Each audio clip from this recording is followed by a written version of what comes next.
boa noite aos nossos internautas. Mais uma vez estamos aqui. Hoje o nosso professor convidado vai falar de implante, é um colega meu da minha graduação, a satisfação maior ainda tê-lo aqui. Tá? Ele vai falar sobre cirurgias avançadas na implantodontia. É o professor Alexander Rum. Dentro do seu currículo, ele é especialista e mestre em implantodontia, é professor titular de implantodontia da ABO do Rio Comprido, da ABO da Barra e da ABO de Teresópolis. Antes de eu passar o bastão para você, deixa eu só dar um recado aqui para os nossos internautas que nós estamos atrasados. Lembrar que nós vamos ter um curso online extra essa semana, que será na sexta-feira de 15 às 16h30, onde teremos o professor Leonardo Metropolo Moreira. É uma parceria com a Classe Med. Ele vai falar sobre o tema estágio atual da cirurgia ortognática. Conto com vocês ou presente ou com internautas, tá ok? Então, Alex, segue aí, depois a gente dá o resto dos recados. Ok. Gente, boa noite. Em primeiro lugar, agradecer o convite do professor Altair, em nome do CRO. Como ele disse, fizemos graduação juntos, então nos conhecemos há muitos anos. Não vou falar o tempo, né, porque é muito tempo, largo isso para lá. E parabenizar o CRO por essa iniciativa da gente poder falar, né, online, muita gente poder assistir e trocar ideia com a gente. Agradecer a presença dos que vieram aqui me assistir e colocar para vocês que a ideia hoje é a gente discutir alguma coisa sobre algumas cirurgias avançadas, né? Aqueles que me conhecem, que sabem da minha história, sabem que eu caminhei para o lado da cirurgia, eu gosto da parte cirúrgica, eu gosto realmente de trabalhar com os alunos na parte cirúrgica, é a parte que eu mais gosto. Então, acaba que a gente vai sempre tentando fazer de tudo um pouco e experimentando as técnicas, observando os materiais, para a gente poder passar para vocês a experiência que a gente tem com cada situação. O que eu vou mostrar para vocês aqui hoje são casos da ABO, são casos feitos pelos nossos alunos. Então, a gente pode ir vendo de uma forma devagar, trocando informações, trocando ideias. Eu sempre começo mostrando uma situação que a gente considera super simples no consultório da gente, que a gente considera extremamente previsível em relação a resultados estéticos, que são as provisionalizações imediatas. Então, esse é um caso feito pelo aluno Rafael, da turma passada da Barra. Então, um caso que a gente tem no nosso dia a dia, a gente fica muito feliz quando a gente recebe situações como essa, com uma estrutura óssea saudável para a gente instalar o nosso implante, com a estrutura tecidual também favorável à instalação de implante com provisionalização. E aí a gente faz a instalação do implante. Hoje é consenso desses implantes serem instalados mais para o lado palatino, é consenso enxertar o gap com materiais de reabsorção lenta. E aí fizemos, nesse caso, a provisionalização com a própria coroa dentária do paciente, conseguimos um resultado estético muito favorável. Depois de um tempo, tivemos que trabalhar no dente vizinho, porque a reabsorção também atingiu a raiz do dente vizinho. Então, instalamos depois um outro implante, mesma situação. Também fizemos a provisionalização com a própria coroa do paciente, aproveitando a própria coroa. Resultou que esse garoto sumiu, nunca mais voltou. Tivemos um resultado estético muito favorável, acabou que ele até hoje não voltou. Quando a gente trabalha em curso, a gente fotografa situações cirúrgicas de curso, a gente corre esse risco de, às vezes, os pacientes não voltarem, não concluírem os tratamentos. E por que eu começo sempre mostrando uma técnica que a gente pode dizer, entre aspas, que é uma técnica mais simples? A gente tem certeza que é uma técnica bastante previsível em relação à estética, mas a gente tem artigo na literatura discutindo muito essa técnica, principalmente em função dos resultados estéticos. Por quê? Por causa da qualidade tecidual. Então, nós temos trabalhos na literatura, esse é um trabalho que é um consenso, que diz que é uma técnica que a gente deveria utilizar em premolares. Então, eu não concordo muito com esse consenso, eu uso no meu consultório muito técnica de provisionalização imediata em região anterior, mas Existe essa discussão. E essa discussão ocorre muito, os trabalhos de Januário discutindo também essa situação, mostrando para a gente técnicas da gente perceber o quê? A qualidade tecidual da região. Então, essa indicação da técnica de profissionalização, ela é extremamente previsível, mas a gente tem que avaliar a qualidade tecidual. Esse trabalho de Januário mostra uma forma tomográfica da gente avaliar a espessura tecidual, diminuindo os problemas que possam vir a acontecer nessa técnica. Então, imaginem vocês que se numa técnica dessa, nós temos discussões, nós temos autores criticando a técnica, mostrando os riscos dessa técnica, imaginem quando a gente recebe estas situações. Então, são estas situações que eu quero conversar com vocês hoje. Pacientes com falta de espessura em laterais, pacientes com falta de espessura em região anterior, paciente com falta de altura. Então, eu vou discutir com vocês as formas que a gente tem hoje de resolver problemas como esse. É muito chato, principalmente, em região de lateral, pacientes com agenesia de lateral. É muito chato para nós implantodontistas, eu já dei cursos com ortodontistas de nome aqui do Rio de Janeiro, e fico muito chateado em ver que alguns ortodontistas preferem fazer o quê? Trazer canino para a região de lateral, em função dos resultados ruins que nós tivemos no passado com implantes trabalhando nessas regiões de agenesia de lateral. Bem, antes da gente falar sobre reconstrução, eu tenho sempre tentado passar para todos, para os colegas, para os alunos e nos meus cursos, que a primeira coisa que a gente tem que buscar é evitar que esses pacientes tenham que chegar a níveis de cirurgias grandes de reconstrução. Então, a gente tem como pensar antes em evitar grandes reconstruções. Como? Tentando ao máximo preservar o reparo ósseo, para que a gente não tenha que depois fazer grandes cirurgias. Então, imaginem vocês, uma situação como essa, se simplesmente esse elemento for extraído, com certeza você vai ter uma reabsorção dessa região vestibular e depois você vai ter uma falta de espessura grande para trabalhar. Mas com uma técnica simples de utilização de uma membrana que protege esse alvéolo, que protege esse reparo, a gente consegue um resultado muito favorável. Uma membrana 100% de polipropileno, feita para ficar exposta, que promove a osteopromoção, quer dizer, promove o reparo ósseo, feita para ficar exposta, tem que ficar de 7 a 14 dias protegendo aquele alvéolo, isso é o mínimo. Em algumas situações, eu simplesmente deixo, enquanto a membrana estiver com as bordas protegidas, e eu deixo a membrana, às vezes, até o momento da instalação do implante. Memória elástica, e aí a gente consegue resultados como esse. Então, vejam, um paciente que, se nada fosse feito, teria um defeito muito maior. A partir do momento que nós estimulamos o reparo dessa região com o uso de uma membrana, olha o que a gente tem. Olha o reparo ósseo que a gente conseguiu nessa região. Então, a membrana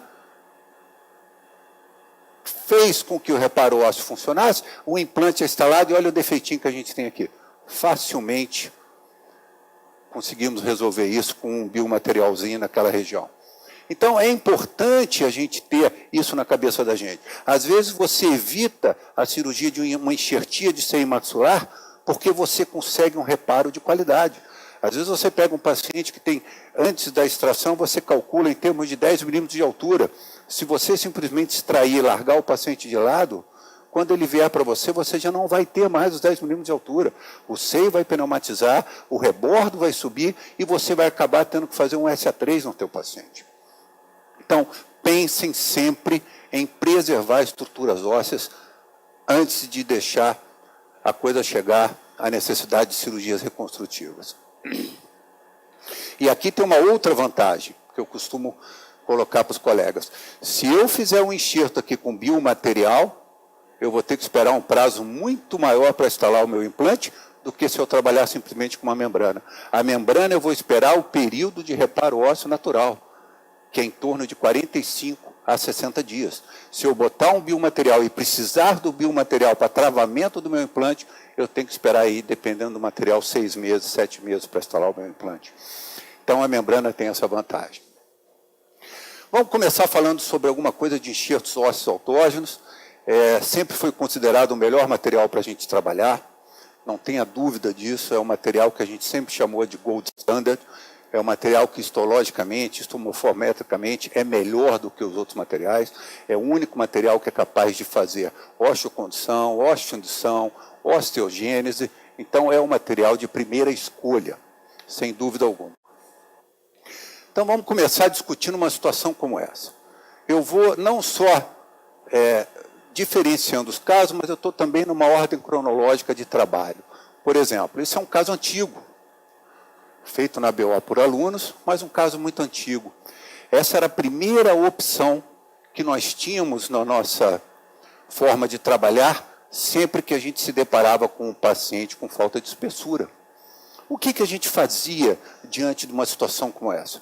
Poxa, o paciente tem uma região anterior que precisa receber implantes, mas não tem espessura suficiente. Não tem espessura para que o implante seja colocado no posicionamento ideal. Então, nós precisamos ganhar espessura. Se eu preciso ganhar espessura, no passado eu não pensava duas vezes. A gente ia para os enxertos em bloco. Era a primeira opção. Qual era a dúvida que nós tínhamos? De onde tirar esse bloco? Nós vamos remover esse bloco de onde? Nós optávamos sempre região mentoniana ou região retromolar. Claro, os pós-operatório da região retromolar, ele é muito melhor do que o pós-operatório da região mentoniana. Mas nem sempre a gente tem condição de remover um bloco grande da região retromolar.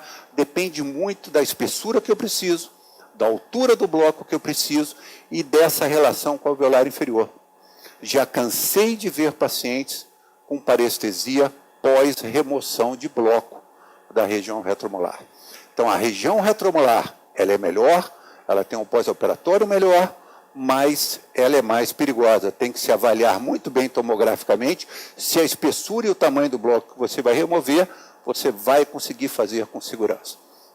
Então, removemos, neste caso, do mento, fixamos, primeiro tem que adaptar esse bloco à maxila, fixar esse bloco à maxila, é extremamente importante que a imobilização desse bloco seja bem feita.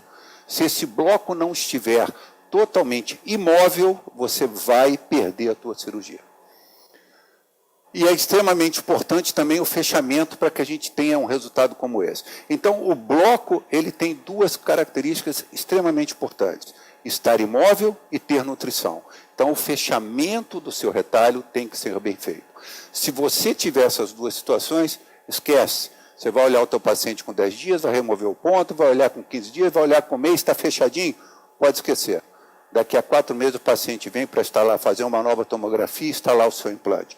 Então, a quantidade de aborrecimento, o nível de aborrecimento, o percentual de aborrecimento é muito pequeno.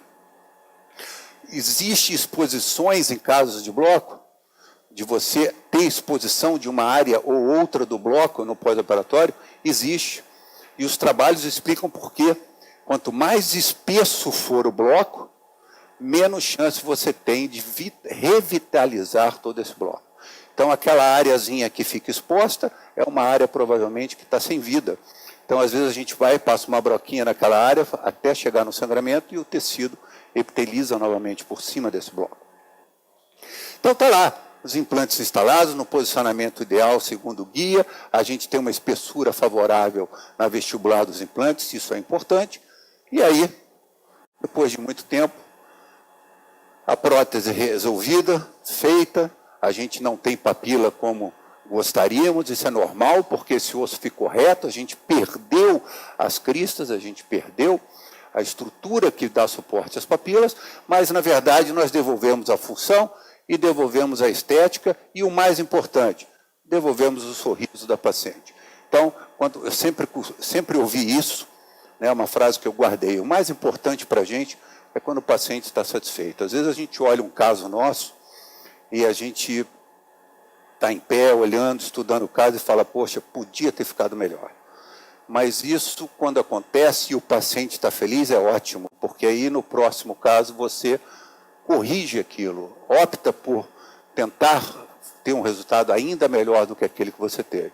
O problema é quando a gente está feliz e o paciente não está, e a gente fez o nosso melhor.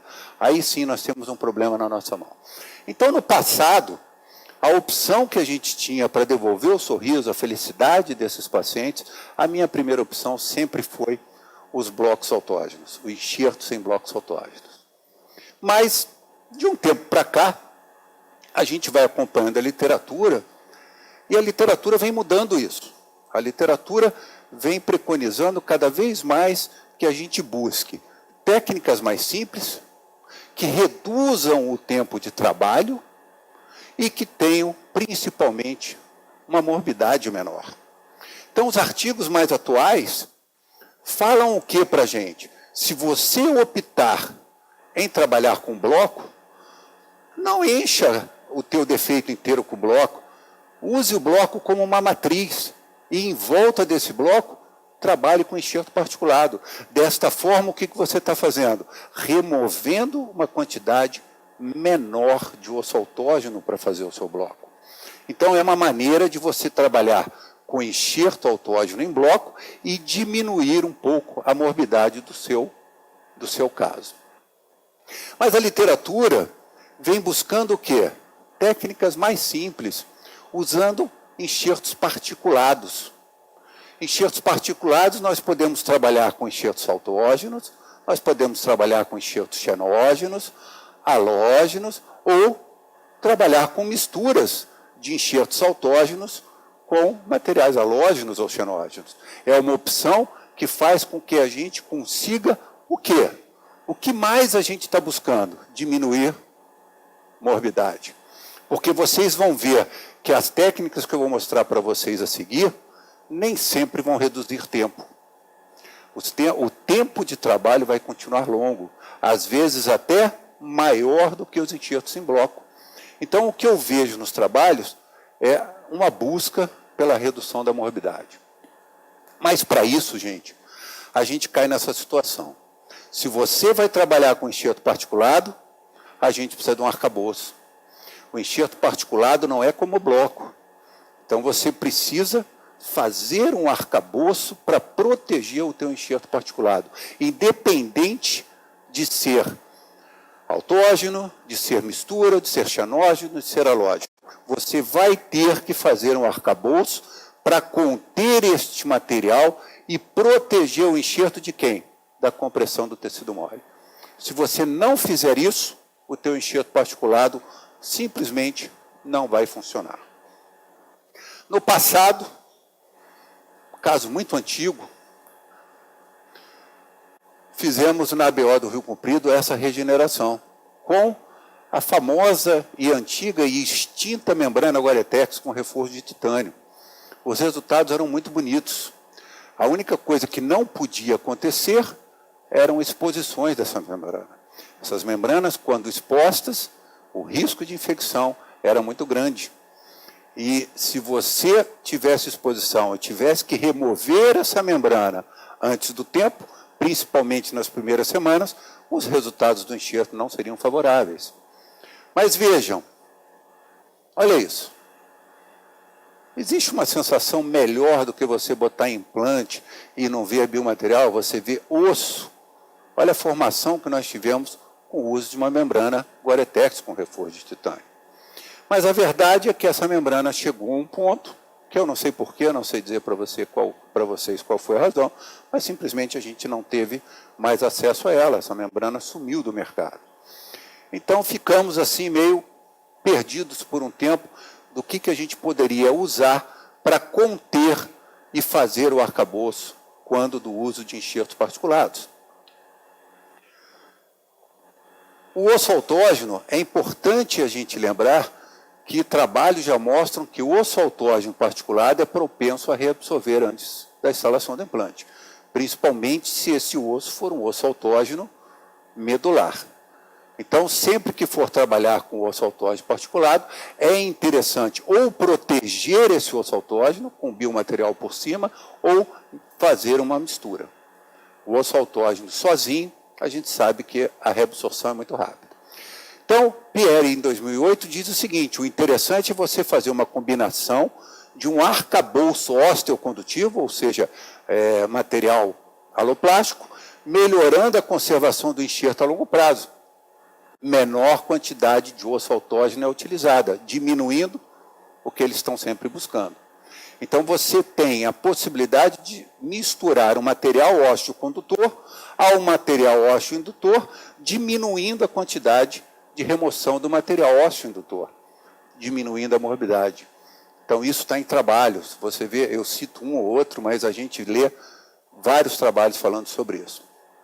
Então, subindo a nossa cronologia, depois das membranas com reforço de titânio, das membranas do Gore-Tex, o que a gente começou a fazer num caso como esse? Primeiro, poxa, Alex, você adora enxerto em bloco. Eu gosto de enxerto em bloco, mas eu não gosto de enxerto em bloco para ganhar altura. Como eu falei para vocês, o enxerto em bloco ele precisa ser revitalizado. Então, quando você bota numa área estreita um bloco muito alto, é difícil você ter a revitalização desse bloco. E aí os problemas acontecem.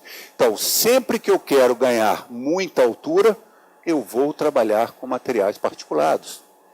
E aí, sem a Gore-Tex, o que nós começamos a fazer? Então, veja, a gente precisava ter um ganho razoável, principalmente aqui, ó. Porque se eu colocasse um implante aqui para fazer essa pontezinha para esse paciente, esse implante teria que ser colocado aqui, o dente ia ficar muito longo. Então, optamos por enxerto particulado. E aí, como é que a gente vinha trabalhando? Os retalhos, não vou entrar nessa discussão, todo mundo já com experiência, mas as incisões, o descolamento precisa ser bem feito. A gente faz uma decortificação da área e instalava um parafuso de enxerto na altura que a gente tem informação óssea, ou seja, aonde eu quero crescer, decortificado. Na própria área, para diminuir a morbidade, a gente aproveita a própria área como fonte doadora. Então, trefinamos duas areazinhas, trituramos o material autógeno. O material autógeno é colocado até a cabeça do parafuso.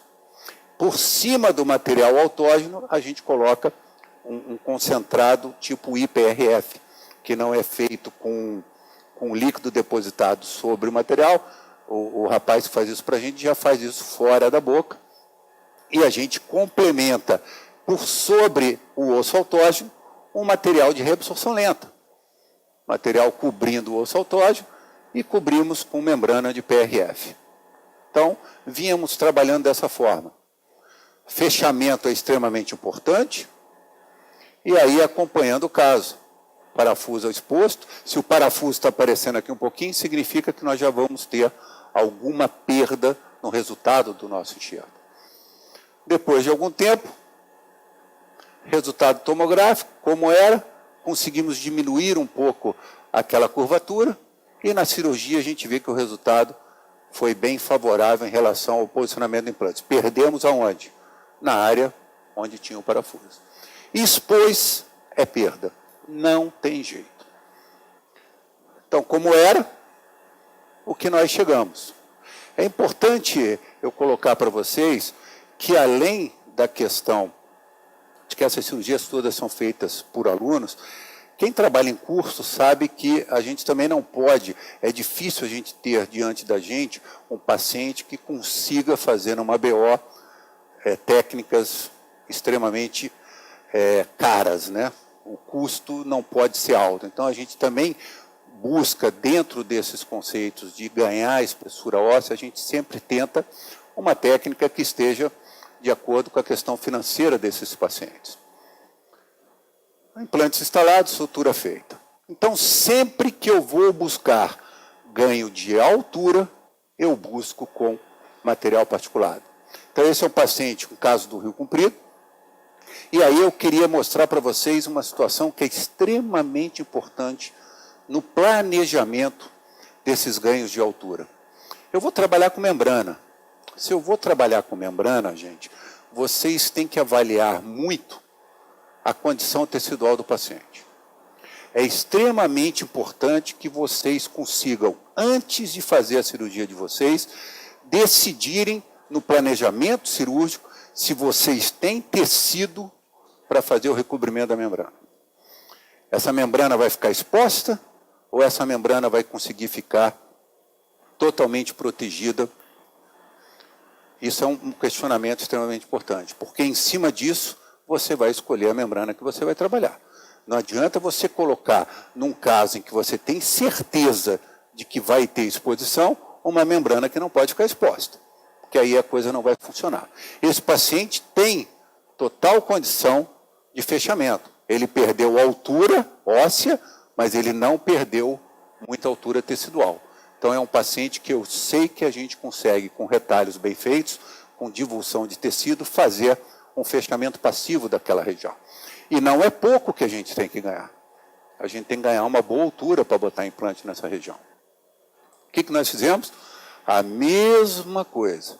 Um casinho mais antigo do que o anterior que eu mostrei para vocês, um caso em que a gente não usou PRF, mas o princípio da técnica é o mesmo.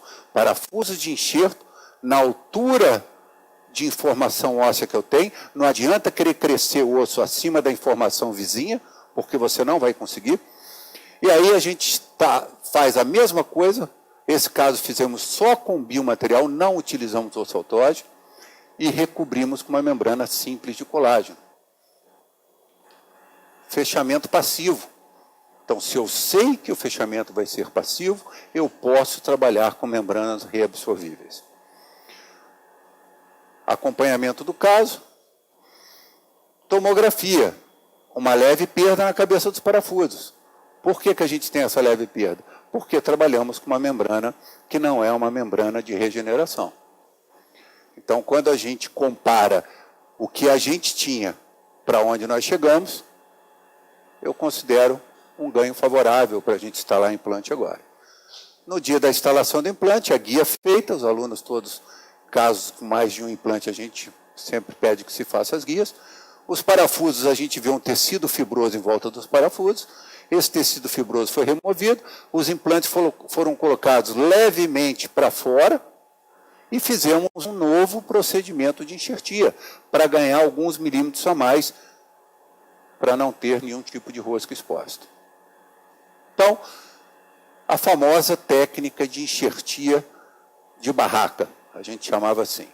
Qual é a técnica que você vai fazer? Isso aí a gente chamava de técnica de barraca, ou seja, uma membrana que não colaba em função da presença dos parafusos de enxertos. Olha isso, gente, isso é um caso do consultório. Estava até conversando com o Emerson ali fora.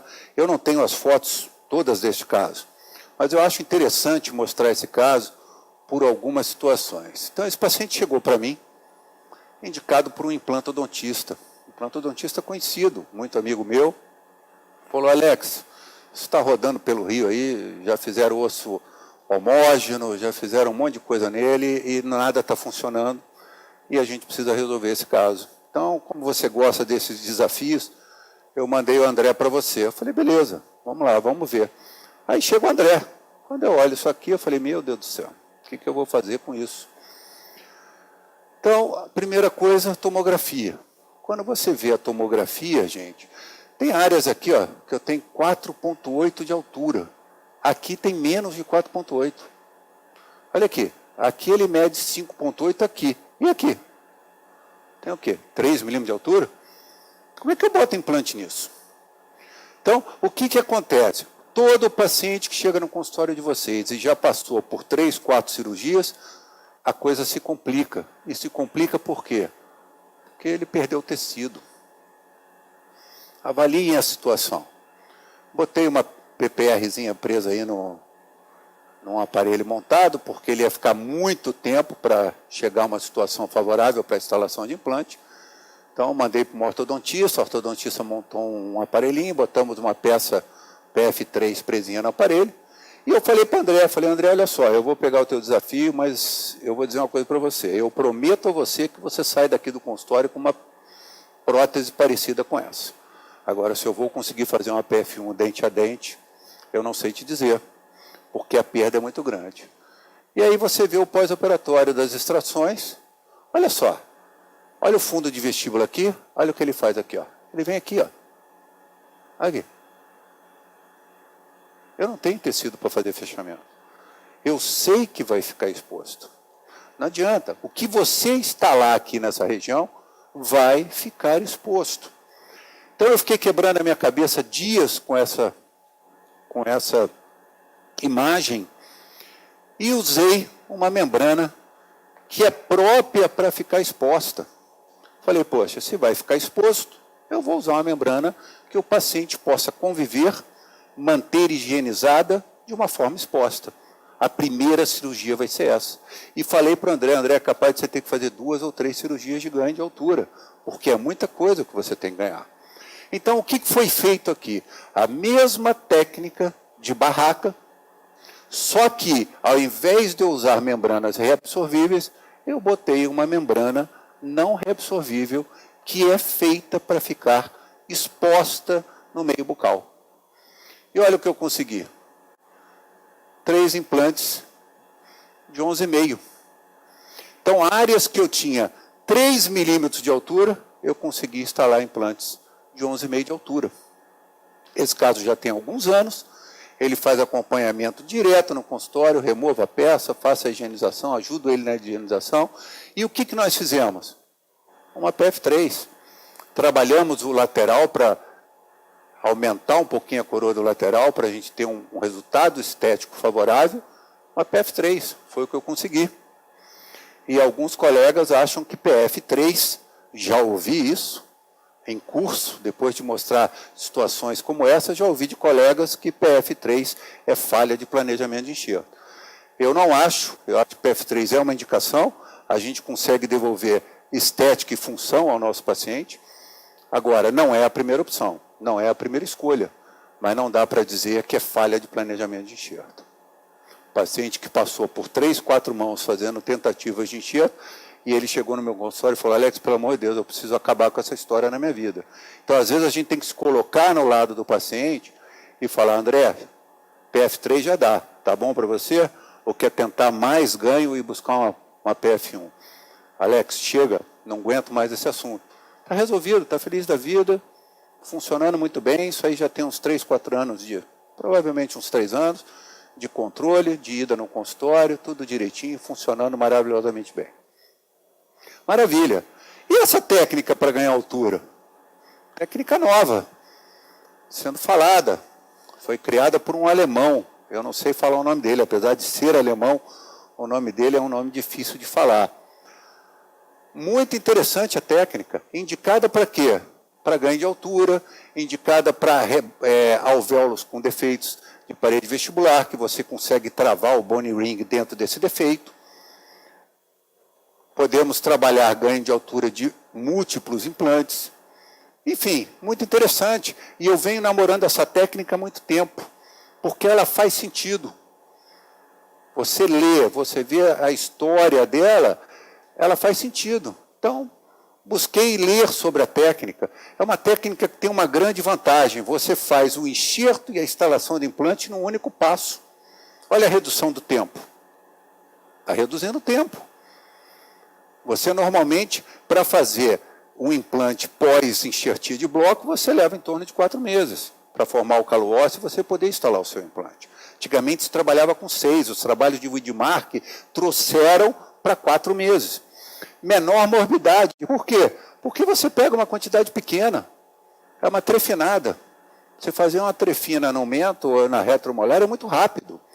Ele apresenta um sucesso de 98% dos implantes instalados nesta técnica. Alto, né? Menor tempo de tratamento, como eu já coloquei para vocês. O que me assustou um pouquinho na técnica? Falta de literatura. Os únicos artigos que eu encontrei são do próprio autor, em revistas alemãs, que eu não achei revistas de coalizar, revistas de padrão elevado. Mas pegamos esse caso agora na Bel da Barra, fizemos há pouquíssimos dias, com essa turma nova que entrou agora. Olha como o caso é favorável ao fazer um bone ring. Eu tenho parede vestibular, eu tenho parede lingual e eu tenho um defeito que está colocando a área onde eu vou instalar esse implante muito abaixo da área onde a gente vai instalar esse implante. E aí, o que foi preciso para a gente fazer essa técnica de bone ring? O primeiro caso, testar as trefinas. Então, eu sentei com o Francisco da Nitinox no consultório, peguei uma mandíbulazinha de peças de hands-on e saí testando as trefinas. Por quê? Porque eu quero uma trefina que prepare o leito receptor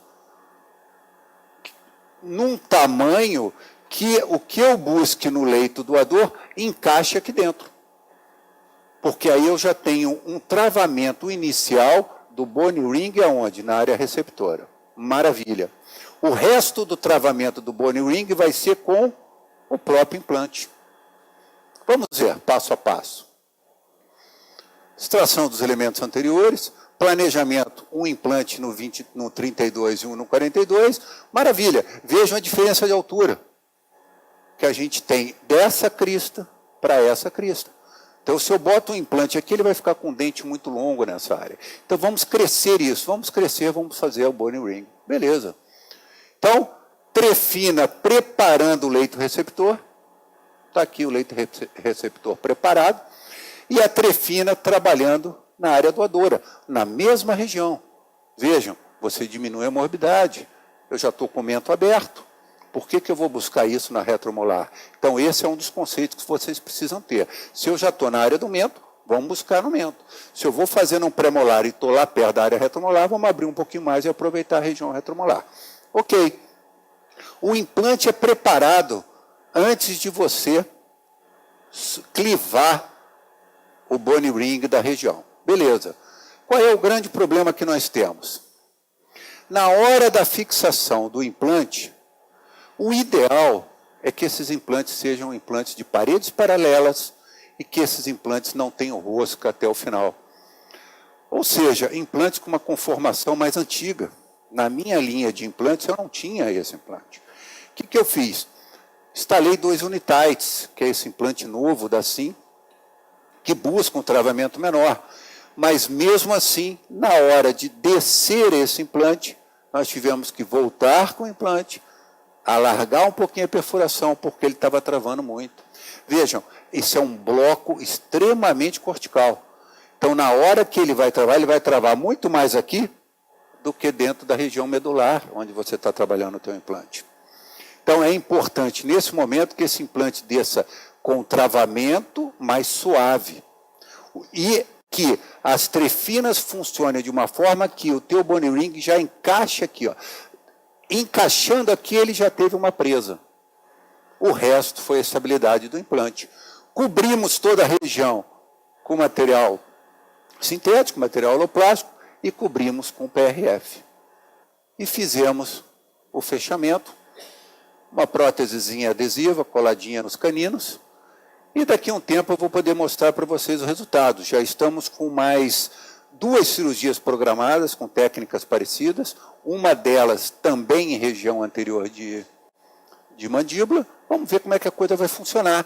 Mas, a princípio, me parece uma técnica muito interessante. Reduz tempo, não é uma técnica complicada, como eu falei para vocês, o mais chato realmente é passar aquele implante de forma passiva, não deixar o implante travar com alto torque no bone ring, senão ele gira na hora que você vai descer o implante para ter o travamento no local da instalação do implante.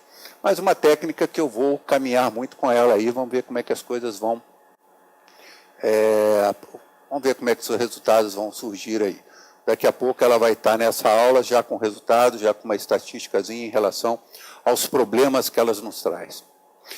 Outra técnica que a gente discutiu muito em 2015, 2014, com a turma que saiu agora da BO da Barra, foi a reconstrução com as malhas de titânio. Nós temos trabalhos muito favoráveis a usar a reconstrução com malha de titânio. E a malha de titânio tem uma grande vantagem. A malha de titânio ela é possível, ela te proporciona um ganho tanto de espessura quanto de altura no mesmo defeito, em função da qualidade do arcabouço que ela te proporciona. Então, vamos discutir um pouquinho malha de titânio. Tem muita discussão nesse quesito. Então, vamos lá. Esse é um caso que fizemos na Bel da Barra. Quem operou foi o Leandro Xavier, que está com a gente lá. Vejam, precisamos de um ganho bom, região anterior. E aí? A malha é interessante, porque ela vai me dar altura e vai ganhar essa largura. Vamos lá, vamos fazer uma malha. Então está lá, o outro corte, as duas regiões que nós queremos ter ganho de altura e de espessura para a gente resolver o nosso caso. Então fizemos mesma técnica, decortificação, botamos o material autógeno, recobrimos o material autógeno com material, com biomaterial, material aloplástico, alobone, dobramos a malha, conformamos a malha, fizemos o arcabouço que a gente desejava, cobrimos a malha com o PRF. Fizemos o fechamento. E aí qual é o grande questionamento que nós temos em relação às malhas? Quando você vai usar uma malha de titânio, qual é o grande questionamento que nós temos? É esse, gente. Esse é o grande problema com as malhas de titânio. Esses dias eu fui assistir um colega de São Paulo falando, e ele mostrou vários casos de sucesso das malhas de titânio. E mostrou um caso que foi um desastre em função das exposições, e ele considerou a exposição a 2 pontos. Um ponto que a malha não foi bem cortada, não foi bem planejada na hora de instalação da malha. E o segundo ponto que tinha sido feito pelos assistentes, e ele não participou e não sabe o que aconteceu exatamente. Lewis et al., em 2008, mostra um percentual de 52,27% de exposição destas malhas. Lísio, em 2014, mostra 80%, sendo que destes 80%, 46,6% são exposições que ele chama de precoce, que ocorrem entre as 2-4 primeiras semanas. E ele diz o seguinte: quando você tem exposições nas primeiras semanas, a perda de volume do teu enxerto é muito grande. Ele coloca, no geral, que as exposições davam um resultado de 30,2% de menos osso formado do que aquilo que você estava planejando.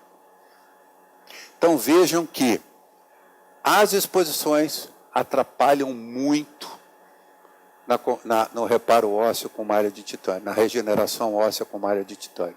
E eu vou dizer a vocês, não é só na malha de titânio. Qualquer situação que você use que não é para ficar exposta, eu usei uma Gore-Tex com reforço de titânio no passado, expôs, era problema. Bem, nesse trabalho de 2014 de Jang, ele mostra o seguinte, que as barreiras precisam de cobertura tecidual durante todo o período. Exposição precoce inibe a regeneração. Trabalho de 2014, continuando o trabalho de Lísio. Os piores resultados, malhas expostas. Altas taxas de exposição em ganhos de altura e espessura, ou seja, quando você tenta ganhar as duas coisas, que você faz uma conformação maior da sua malha, o risco de exposição é maior. E ele confirma, o periósteo é fonte osteogênica, a integridade dele é fundamental para a nova formação. Então, a exposição da malha é muito prejudicial. E aí, o que a gente discutiu nos nossos seminários com essa turma da BO da Barra? A doutora Antonieta Cortes, a periodontista conhecida no Rio, levou esse trabalho para a gente discutir. E esse trabalho mostra a necessidade de, em alguns procedimentos, a gente melhorar a qualidade tecidual antes do procedimento ser feito. E eu que nunca fui da periodontia, né? Minha formação veio da cirurgia, eu aprendi muito com a Antonieta e falei, poxa, vamos lá, Antonieta, vamos fazer isso. Então vejam só, o caso que eu estou mostrando para vocês, que nós tivemos grande quantidade de exposições, nós preparamos esse tecido antes para receber a malha com enxerto gengival livre, que é uma técnica extremamente interessante para situações de grandes enxertos, preparamos o tecido antes. E olha só, tomografia, parece que a coisa está linda, e quando você abre para instalar o seu implante, você olha num primeiro momento assim, parece que está bonito, mas aqui está cheio de tecido fibroso. Essa é a verdade. Aí quando você vai instalar o seu implante, eu tenho que tirar aquele tecido fibroso. E aí na remoção do tecido fibroso, a gente conseguiu instalar esse implante preservando a parede, a parede vestibular abriu. Ainda estava fino. Conseguimos o quê? Instalar os implantes, dar um bom travamento, mas tivemos que fazer uma nova regeneração. Então, material halobone novamente, membrana de colágeno e sutura. E estamos nessa situação. Se eu não me engano, essa paciente está marcada amanhã na BO da Barra para fazer reabertura. E aí, vamos ver se os implantes estão ósseo-integrados, porque foram instalados em situações onde os riscos de não ósseo-integrar são maiores. Agora, o aspecto radiográfico está muito bom, bem posicionados, de acordo com o aparelhinho que ela usa, ó, estão bem na posição dos laterais, para a gente fazer, para a gente tentar devolver essa paciente um sorriso estético e funcional. Vamos ver, daqui a um tempo eu vou mostrar o resultado disso para vocês. Mas vamos voltar ao caso. Olha esse caso que eu estava mostrando para vocês. Vejam, esse caso não teve exposição. No dia da instalação do implante, ó, anestesiando, Leandro anestesiando, olha a tomografia, olha o ganho, que bonito. A imagem é linda. Realmente você tem ganho de altura e de espessura com a malha de titânio. Isso poucas técnicas vão te dar. Então, realmente é uma técnica que, quando não exposta, os resultados são muito legais. Vamos lá. O que nós temos aqui? O aspecto está lindo, mas olha.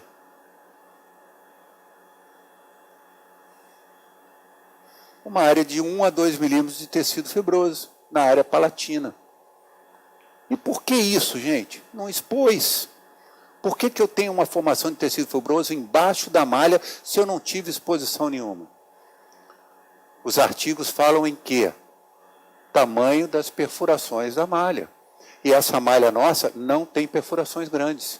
As perfurações da malha são pequenas. Agora, isso é um problema? Não, não é um problema. Existem autores que dizem até o seguinte, que você deixa o tecido e instala o seu implante, mantendo a fibrose, mantendo o volume tecidual. Nesse caso aqui, poderíamos até ter feito isso. Mas não é o ideal. Num caso de espessura, eu não posso fazer isso. Num caso de altura, poderia instalar o meu implante e deixar aquele tecido. Mas achei melhor. Pois não.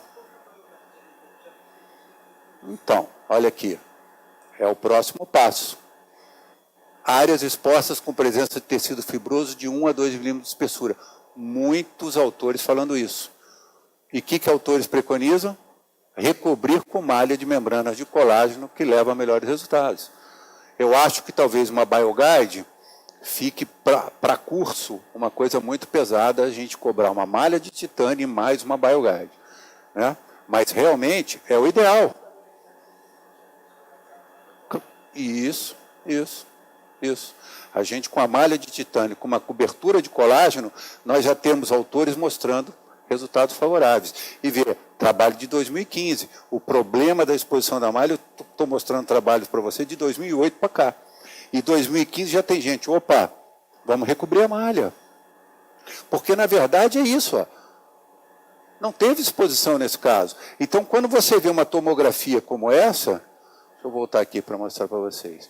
Quando você vê uma tomografia como essa, você fala, poxa, está maravilhoso. Mas você vê a diferença de densidade daqui para cá. Ó.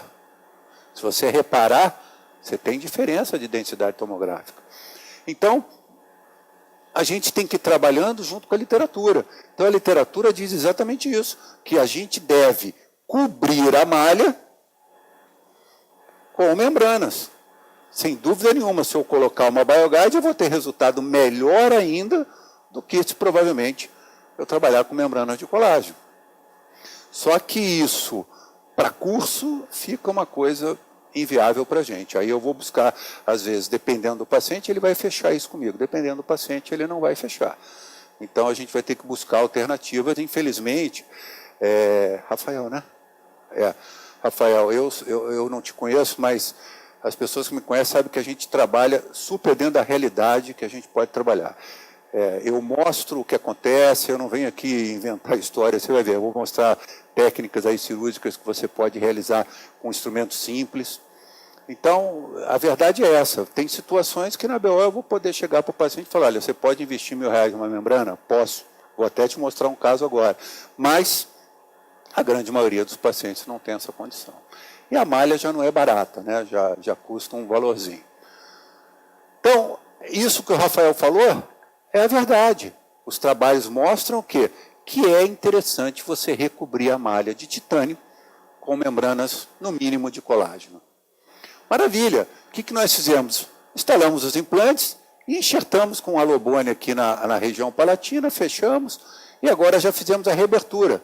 Esse caso já está em processo de cicatrização da reabertura para a gente moldar e vamos ver que resultados nós vamos chegar depois de todo esse trabalho com a malha de titânio. O que a gente não tem é redução de tempo. Esses trabalhos demandam tempo. E essa situação, uma outra situação que a gente utilizou há pouco tempo, é um caso, tem 3 meses de cirurgia, quarta-feira passada, exatamente 3 meses, quarta-feira passada. Um caso que eu, ao invés de usar malha de titânio, eu resolvi usar uma membrana nacional que tem reforço de titânio, tipo a antiga Goretex. Então, um colega me ligou e disse, poxa, Alex, eu estou com esse problema, resolve para mim, foi lá para a BO. Na verdade, implantes instalados em posicionamentos muito irregulares, né?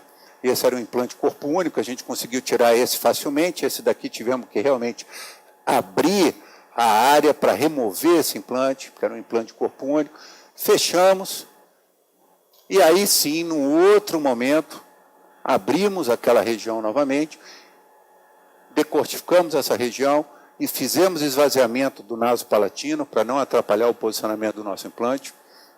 E junto com isso, a mesma coisa.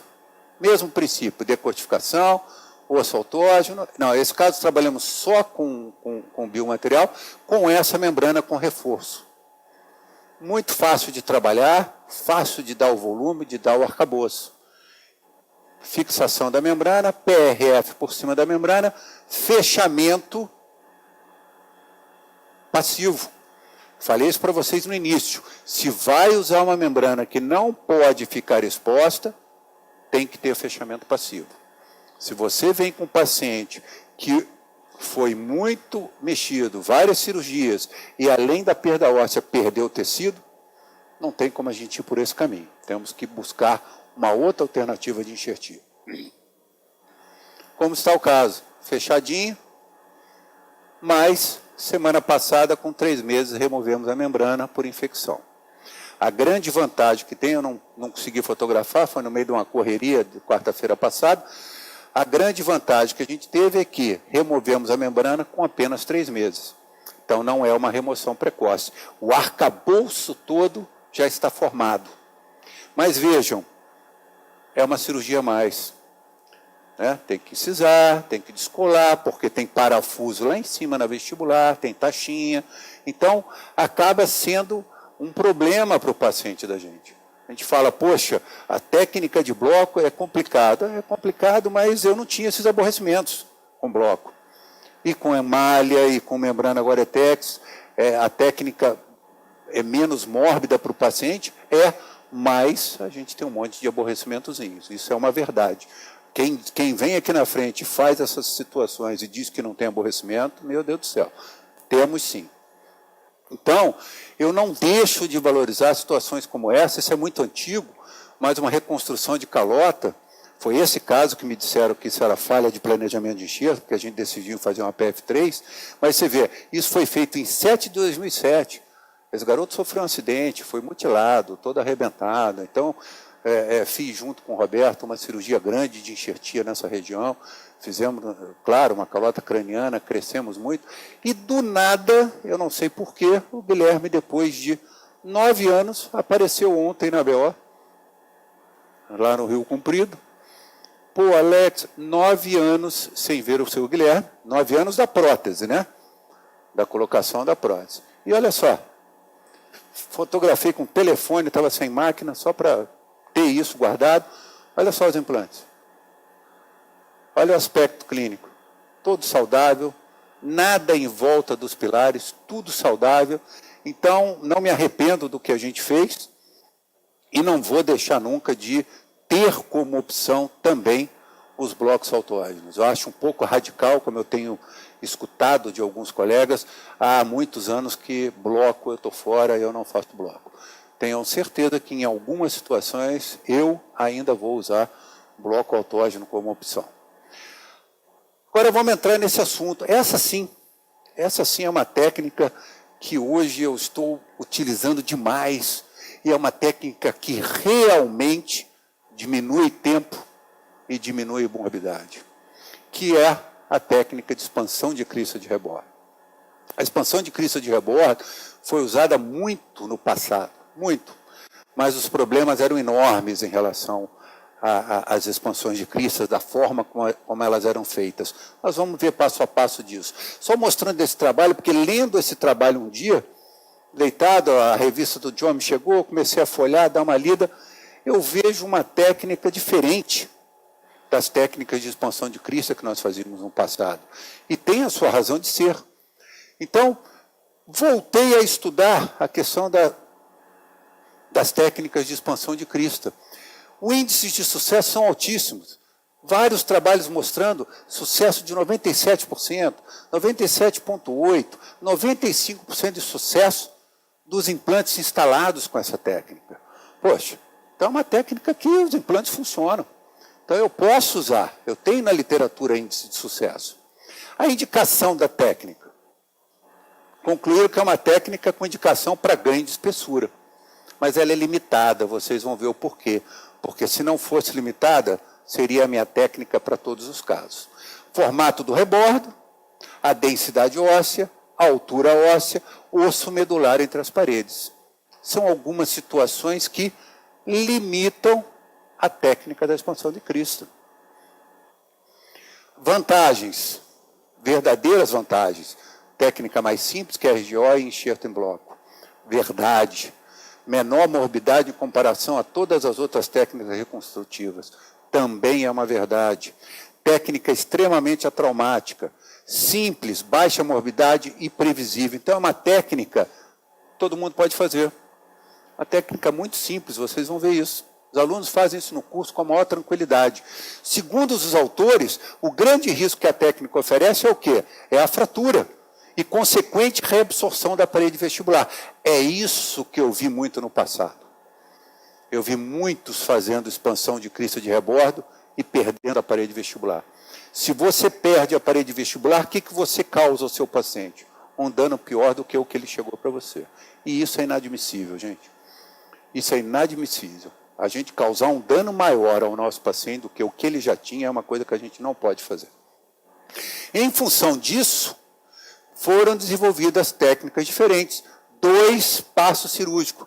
É isso que o artigo dizia, que me animou a voltar a fazer essa técnica. Retalhos parciais e retalhos diferentes de posicionamentos, buscando o quê? Proteção daquela tábua óssea vestibular. Isso é muito interessante, me animou a voltar a fazer. E olha só, sexta-feira, chegou no consultório de homem, olha como essa técnica está em alta. 2 artigos na última revista do Diome.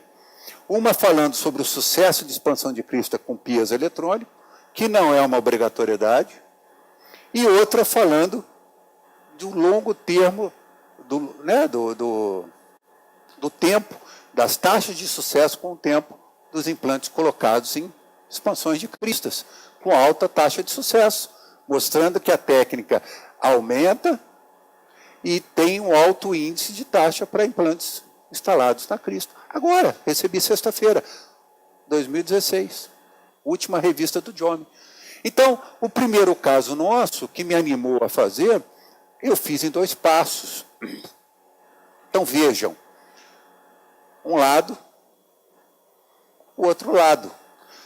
Dizem o seguinte, 3 a 4 milímetros de osso intacto apicalmente para estabilizar o implante. Isso é uma limitação. Você só pode fazer a expansão. Então, nesse caso, eu quero expandir até aqui. Eu tenho que ter, abaixo da minha expansão, 3 a 4 milímetros para travar o meu implante. Isso é uma limitação. Maravilha. Então, nós vamos, num primeiro momento, fazer só as ostectomias. Não vai se fazer nada. Vejam, isso daqui eu vou discutir mais à frente. Primeiro caso, isso também é uma limitação, tem que se tomar cuidado. Mas isso daqui, conforme a gente foi aprimorando a técnica, isso parou de acontecer. Isso acontece porque está fino. Se está fino, na hora que você vai dividir, você acaba perdendo estrutura na vestibular, ou na lingual, ou na palatal. Enfim, depois que você faz as ostectomias, você fecha. Fechou, acabou. Espera 40 dias. Porque 40 dias é o tempo que você vai ter um osso imaturo sendo formado naquela área onde você fez as ostectomias. E aí você vai, nesse dia, você vai fazer uma incisão mínima possível, pode ser menor do que foi feito aqui, e vai fazer a expansão e a instalação do seu implante. Por que isso? Por que esse descolamento tem que ser o mínimo possível? Porque eu quero o meu periósteo aderido a essa tábua vestibular. Se tiver a fratura, você não vai perder, porque está aderido ao tecido, está aderido ao periósteo. É como aquele tuber que, quando a gente era garoto na faculdade, eu sempre repito isso, os garotos vinham para remover um sisozinho, pá, ih, professor, o tuber fraturou. Está solto ou está aderido no tecido? Está aderido no tecido. Pode encostar, reduzir, dar ponto, fechar, e o osso ficava. Agora, soltou, esquece. Você não vai conseguir resolver. Então, é o mesmo princípio. Se está aderido ao periósteo, na hora que você fizer a expansão, se tiver uma fraturazinha de galho verde lá embaixo, você vai manter. E a coisa vai funcionar. Então, tá, os dois lados, o material de enxerto está aqui, ó. É fundamental para o resultado final. Não adianta você fazer tudo isso e instalar no gap um material de enxerto que vai te formar uma fibrose, que não vai trabalhar direito, que não vai formar osso, enfim. E aí os implantes instalados, tudo bonitinho. Olha só o ganho que a gente consegue. Mesma coisa, enxerta o gap. Trabalho feito, próteses colocadas, ossinho até a cabeça do implante. Trabalho publicado na Implant News. Lateral. 2 casos de lateral. Essa é aquela imagem que eu botei no início da aula. Então, vejam. Mesma técnica. Sendo que hoje a gente faria isso diferente. Mas foi o caso número 2. E vejam, o aluno, eu pedi para ele fazer um leve desgaste dessa cortical aqui. Ele desgastou tanto que quase soltou. Então, isso tem que tomar cuidado. É um desgastezinho, às vezes, para romper a cortical aqui, para você expandir com mais facilidade. Mas foi feito em 2 passos, então não tivemos problema.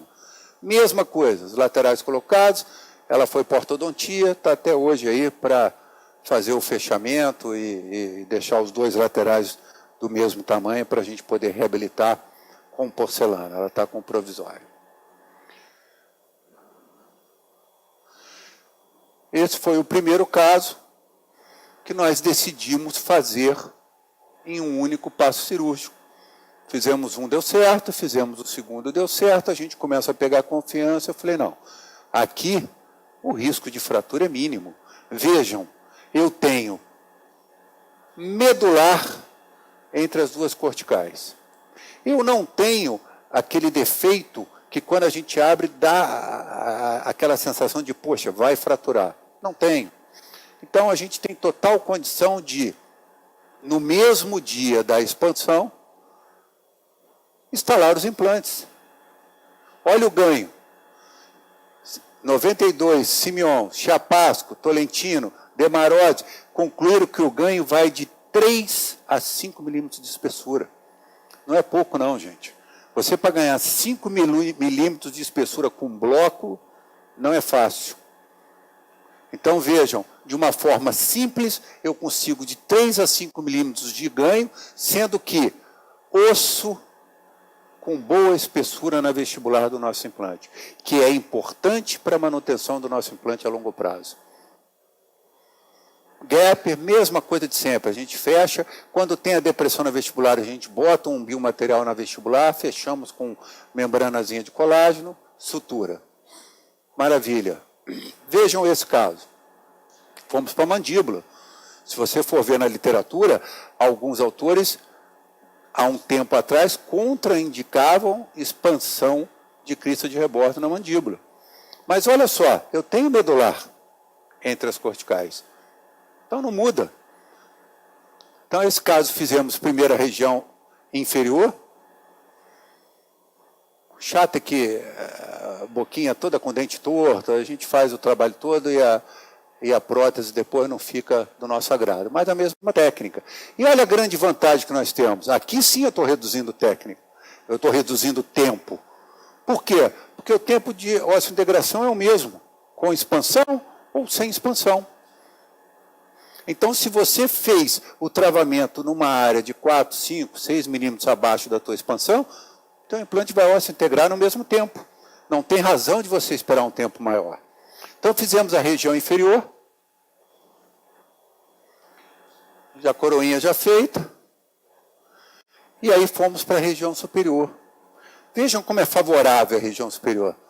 Olha lá, cortical, medular, não tem aquela concavidade atenuada demais aqui com risco de fratura, está praticamente reto. Então, uma situação que a gente pode também fazer no mesmo passo cirúrgico. Então, está lá, ó, descolamento, vejam a depressão, essa depressão dá risco de fratura. Então, fizemos, num primeiro momento, toda a ostectomia do lado direito e depois fomos para o lado esquerdo. Vejam, não é o mesmo caso, só para mostrar para vocês o seguinte, fazemos assim. Poxa, o ideal é ter um peso? É o ideal, mas nem todos os alunos da BO, todas as pessoas que estão me assistindo podem ter um peso. Então, como é que a gente faz? Disquinho, para marcar o corte, e depois a gente usa, normalmente em alta rotação, aquela broca 2200, aquela bem fininha, e aí eu tenho que fazer o quê? O corte tem que unir essas duas ostectomias à altura daqui. Tem que estar tudo unido. E aí você vai começar a sua expansão. Então é assim que a gente faz. E a expansão, vamos ver se vai funcionar aqui. A gente começa a expansão com osteótomo simples, bem levezinha lá, levantando aos poucos. E depois, uma outra opção que a gente tem é acabar a expansão com expansor rotatório. Então, além de fazer expansão com osteótomo, com cinzel, a gente entra com expansor rotatório. Então, você pode usar ou o expansor rotatório ou você pode usar o teu kit cirúrgico da marca do implante que você vai colocar. Não muda. Depende do quanto você já conseguiu expandir com o cinzel. Então, vejam aqui no filminho o quanto isso abriu. Olha aqui. E olha a espessura que eu tenho de osso na vestibular. O que a gente vai fazer? O mesmo de sempre. Enxerto dos gaps. Olha a espessura de osso na vestibular. Aqui, como tinha depressão na vestibular, vamos fazer a enxertia daquela depressão. Membrana de colágeno. Está feito. Resolvido. Membraninha de colágeno na depressão, membraninha de colágeno protegendo, porque aqui tinha vestibular do canino que estava perdida. Sutura feita. Daqui a pouco estou mostrando o resultado dessa parte de cima. Por quê? Porque aqui a gente vai esperar o período de osso-integração. Então, essa técnica de expansão de crista é, sim, uma técnica que é menos mórbida, que é simples de fazer e que reduz o tempo de trabalho. Essa, sim, reduz o tempo de trabalho.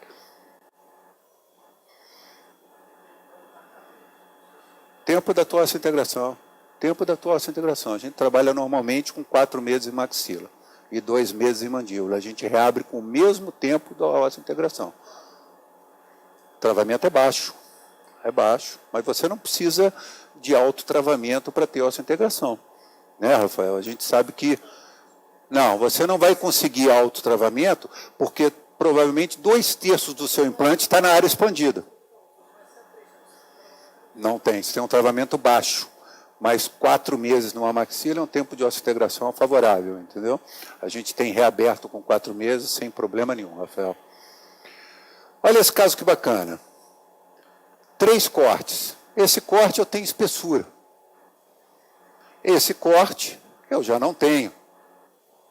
Esse corte, menos ainda. Esse corte, eu tenho espessura, não tenho altura. E aqui eu tenho espessura e não tenho altura. Então, lado direito, planejamos um SA3, um seio maxilar, enxertia do seio maxilar, com instalação de implantes no mesmo ato cirúrgico. Não posso ficar descrevendo a técnica, a gente não tem tempo para isso, mas seio maxilar, para mim, apesar de ser uma cirurgia avançada, uma cirurgia que é mais complicada, principalmente pós-operatório, as complicações de cirurgia de seio maxilar são bem chatinhas. Quando elas acontecem, graças a Deus, o índice de complicação pós-elevação de seio maxilar, eles não são altos, quando bem feita. Mas é uma técnica que eu sempre falo para os meus alunos. Técnica SA3 é uma obrigatoriedade de vocês saírem de um curso fazendo. Eu falo isso desde 1995, que é o primeiro curso que eu dei de implantodontia. Por quê? Porque isso aqui é uma realidade do dia a dia no consultório de vocês. Quem não faz um seio maxilar não pode botar na porta especialista em implante, porque é uma cirurgia de rotina. Você, às vezes, não querer fazer um bloco grande, fazer uma malha, pegar osso, tudo bem, mas isso daqui é cirurgia de rotina em qualquer consultório de implantodontista. Então, lado direito feito. Olha, a doutora Antonieta me ajudando aqui, ó. Eu jamais teria pensado nisso, ó. Pô, Alex, vamos aproveitar o retalhozinho, vamos puxar esse tecidozinho e cobrir aquela recessão. Eu não... Né? Então, o bom de dar aula é isso, a gente ensina, mas a gente aprende também. Então, aproveitamos, trouxemos o retalhozinho e fomos para o lado direito. Então, o lado direito, um guia, instalamos o implante que não precisava de expansão e fomos fazer a expansão. E eu me assustei com isso aqui, ó. A tomografia não me dava essa sensação de que esse rebordo era tão fino quanto eu me deparei. E eu falo isso para alguns radiologistas, é impressionante como todo mundo... Não, tomografia não tem... Olha, o que eu vejo de casos, que a gente olha a tomografia e fala, nossa, está sobrando. Quando eu abro, não está sobrando. Não é pouco não, hein? Bem, enfim, me assustou um pouquinho isso. Por quê? Porque Jensen, em 2009, eles concluíram o seguinte, que se a crista for menor que 3 milímetros de espessura, a técnica fica inviável. Porque acontece aquilo que eu mostrei naquele caso. Você ou vai perder o osso aqui, na vestibular ou na palatina. Então eu sentei para ajudar a Antonieta, por quê? Porque eu não queria que perdesse o osso na vestibular. Se for perder algum defeitinho, vai ser na palatina. Beleza. Mesma coisa. Olha lá. Olha lá. Olha que bacana. Disco, disco, disco, broquinha 2.200, broquinha 2.200, unindo a altura daqui com a altura interna. Olha os implantes colocados, olha a espessura óssea que nós temos na vestibular. E olha o ganho de espessura que eu tenho com essa técnica. O que nós vamos fazer? Enxertar gap, membraninha, está feito. Maravilha. Olha isso. Eu fui naquele evento da Alemanha, no EAS, e encontrei isso. Já tem gente aqui no Brasil que diz que tem, mas é assim, R$7.000 para você comprar um kitzinho para fazer a tua expansão. Então, eu estou tentando desenvolver esse kit, porque isso é uma maravilha. Você tem aqui os expansorzinhos que você encaixa dentro da tua área da tua ostectomia, uma chavinha, você vai abrindo, instala os implantes com os expansorzinhos, menos risco de fratura, porque o expansor desce até lá embaixo, muito interessante. Agora, R$7.000 fica inviável para todo mundo ter um kit desse para fazer essa técnica. Enfim, está aqui, caso feito. Sutura, novamente, periodontista Alex, traz o retalhozinho, vamos trapar aquela recessão, maravilha. Como a paciente ficou, aqui, ó, olha a recessãozinha cobriu, os implantes colocados no SA3, os implantes colocados na região da expansão de crista, e o resultado final pós-enxertinho conjuntivo que nós fizemos. Porque ela falava, poxa, Alex, o lado direito está tão mais bonito, vamos tentar melhorar um pouquinho o lado esquerdo. Fizemos agora há pouco tempo, vocês já acompanharam ela lá na BO da Barra, a Lourdes, fizemos um conjuntivo aqui, e o resultado é esse. Então, a reabilitação da paciente de uma maneira muito mais simples para se ganhar espessura do que o que a gente fazia no passado. Mais simples, menos custo, tudo mais tranquilo. E aí a gente tem que sempre pensar na espessura, no formato do rebordo, para a gente definir se a gente vai ou não fazer a expansão. A expansão não ganha altura, só ganha espessura. E aí vocês vão ter que definir um passo cirúrgico ou 2 passos cirúrgicos, dependendo do risco de fratura da tábua vestibular. E uma situação como essa, é uma situação que a gente tem outras maneiras de se trabalhar. Por quê?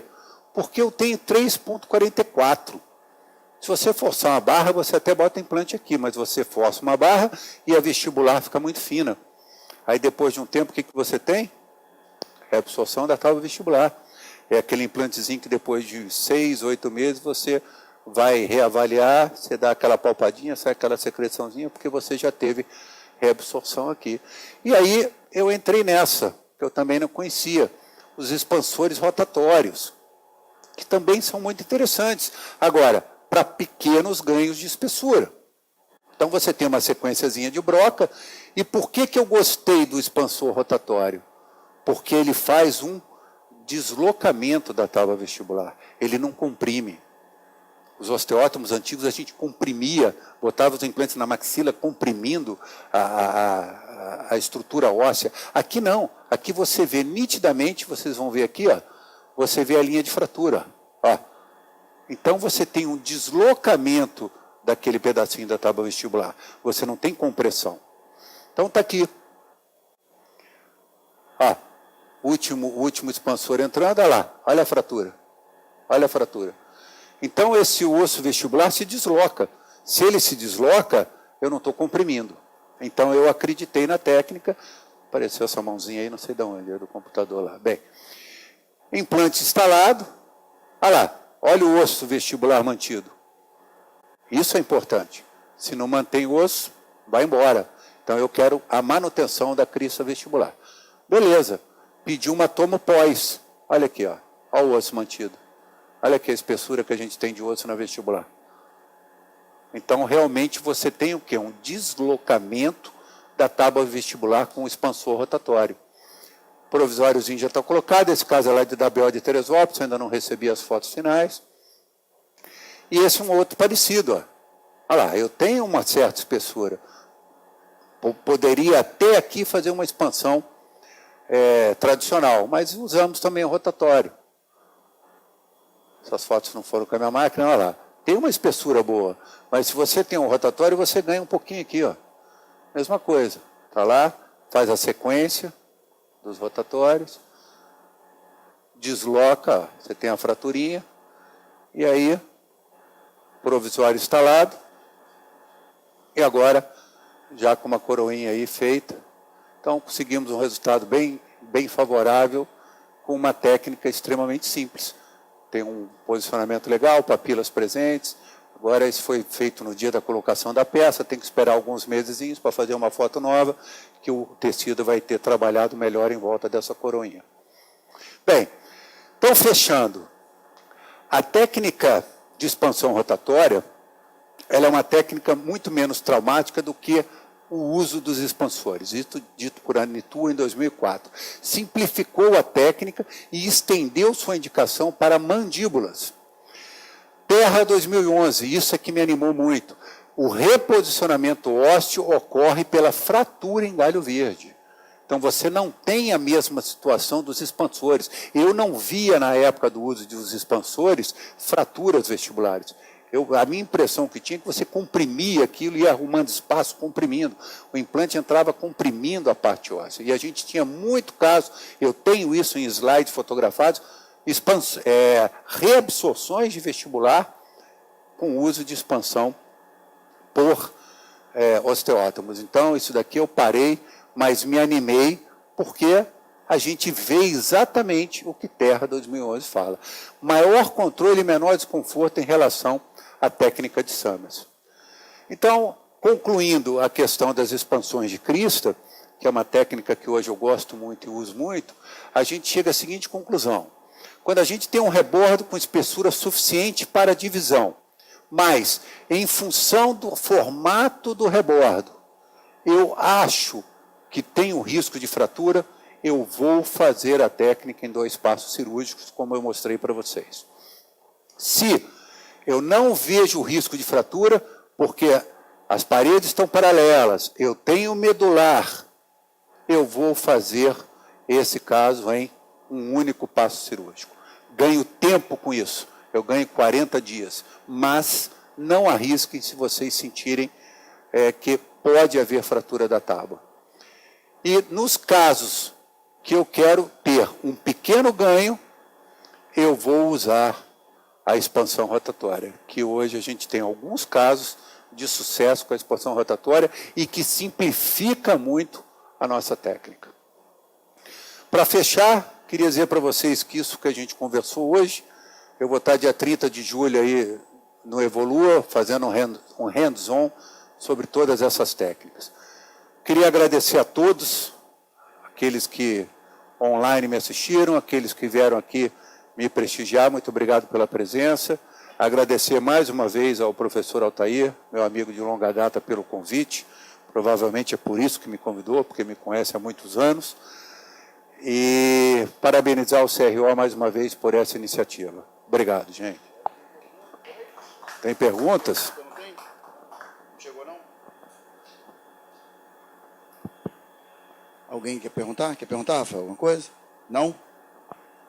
Então, antes de eu te agradecer, deixa eu lembrar aqui, nós tivemos 421 acessos, tá? Tá. Online. Deixa eu agora dar os recados que eu tenho que dar aqui, e senão depois a pauta fique aberta. Agradecer ao Ricardo do Los Frix, que nos dá 20% de desconto, é só chegar com a carteirinha do conselho, ali no Mexicano vocês têm direito a 20% de desconto. Falar que no dia 29/7, nós teremos ali no Barra Life um curso sobre a TM, que teremos os professores Ricardo Teste, que vai falar sobre osteoartroses, temporomandibulares e diagnósticos e tratamento, o professor Vladimir Cortese, que vai falar de desordens temporomandibulares, bases biológicas e evolução dos conceitos, e o doutor Fábio Sato, que vai falar sobre artroscopia da ATM, indicações e técnicas.